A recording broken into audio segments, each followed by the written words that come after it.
Look, here's the deal when you hire someone like John Harbaugh. You have to let him cook, as they say, right? Giants fans were thrilled that John Harbaugh was actually hired by the Giants. And look, when you give a guy $100 million over 5 years and he is the highest paid person in the building, you let him do his thing and hire who he wants and not keep who he wants.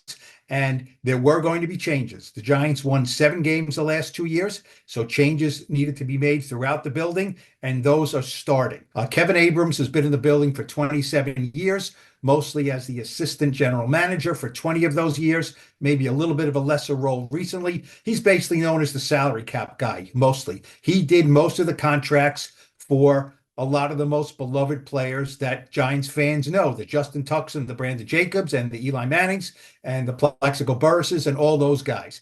Kevin Abrams has been around for 2 Super Bowl champions. He has 2 Super Bowl rings, so he played a vital role. But ever since Joe Schoen got there a little less, he was still a contract salary cap guy. So John Harbaugh comes in, and he's one of the guys who's been in the building a long time. Kevin Abrams was let go. So that's a tough blow for Kevin Abrams, but not something that's totally unexpected.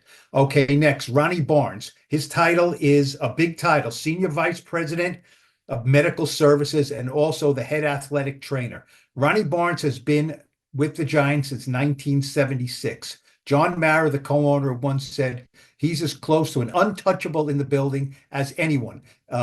John Mara has said he's more important than any head coach and any player. Ronnie Barnes is a institution. He was a pioneer, an African American who got a very high role in the NFL with an NFL team in the 70s, which was not very common.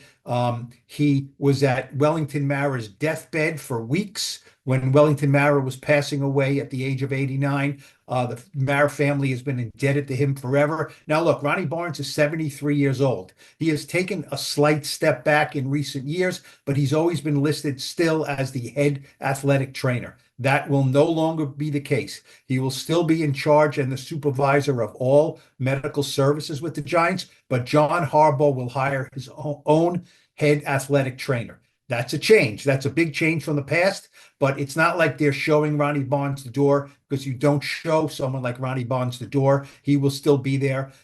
He's not in an emeritus role or anything, but he has taken a step back at age 73. So that's a big change, though. That is a big change in the building. There's no question about it. Now we move on to the assistant coaches. Look, this is what happens. John Harbaugh comes in and is going to put the staff together the way he wants to. And I was not expecting a lot of guys to stay from Brian Daboll's staff. Don't forget, Brian Daboll was fired 10 games into the season. John Harbaugh is going to pick his own guys, not just have guys who've been in the building before. That's not what he was going to do. So the post, I have learned that only 2 guys from Brian Daboll's staff will be returning. Charlie Bullen, the outside linebackers coach, will be staying, and Tim Kelly, the tight ends coach, will be staying, I believe, in those same roles. Now, interesting, Tim Kelly was elevated to offensive coordinator, interim offensive coordinator, after Mike Kafka got the job. He was the offensive coordinator. Kafka replaced Daboll. Kafka put in Tim Kelly. He's a respected guy, so he will stay as the tight ends coach. As far as Charlie Bullen, look, he was handed a great room. Brian Burns, Kayvon Thibodeau, rookie Abdul Carter, those guys did good things. When Mike Kafka was the interim head coach, after the terrible loss in Detroit to the Lions, he fired Shane Bowen, the defensive coordinator, and made Charlie Bullen the interim defensive coordinator, and he did much better things. The Giants' metrics defensively were much better in the last 5 games for Charlie Bullen, so he gets to stay not as the defensive coordinator, but as the outside linebackers coach. Now, I know a lot of Giants fans were really, really interested in seeing what would happen with Carmen Brasilio, the offensive line coach. He has done very good things the last few years. Very popular guy in the building with the offensive linemen. The Giants were 30th in the league in a lot of offensive line metrics in 2024 in like pass rush win rate, according to Pro Football Focus.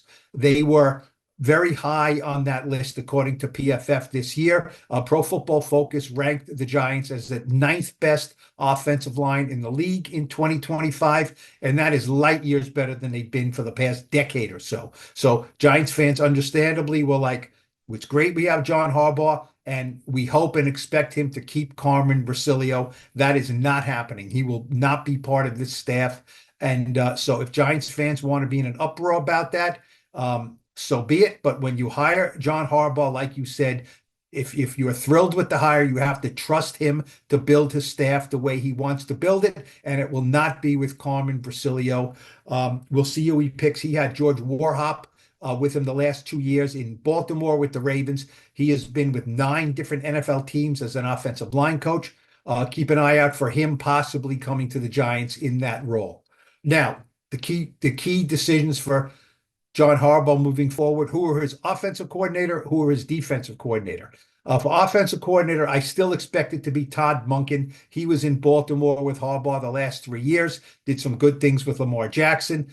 He is a well-respected offensive coordinator. I think Todd Monken probably will get that role with the Giants. We have to wait and see.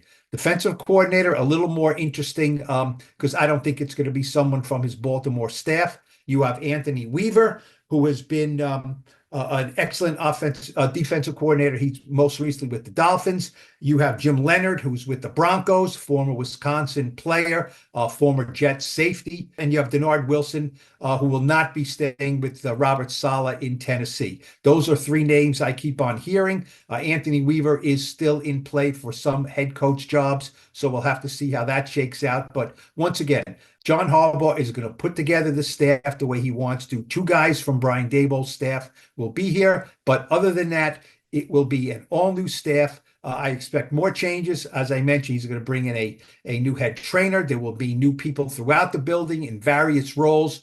But I think it's impressive that John Harbaugh didn't come in and just gut everything, which he had the right to do for the most part. He's going to assess. He's going to see who he likes, who he doesn't like. He's already made some changes. There will be more. But if you love John Harbaugh as the Giants head coach, then you have to sit back and wait and see who he brings in for all these positions and believe in him, because he's a Super Bowl winning coach. The Giants are thrilled to get him, and the changes are underway. And I don't think any Giants fan can look at themselves in the mirror and say, we didn't need a lot of change. So a lot of changes are coming, and that's what it's going to be.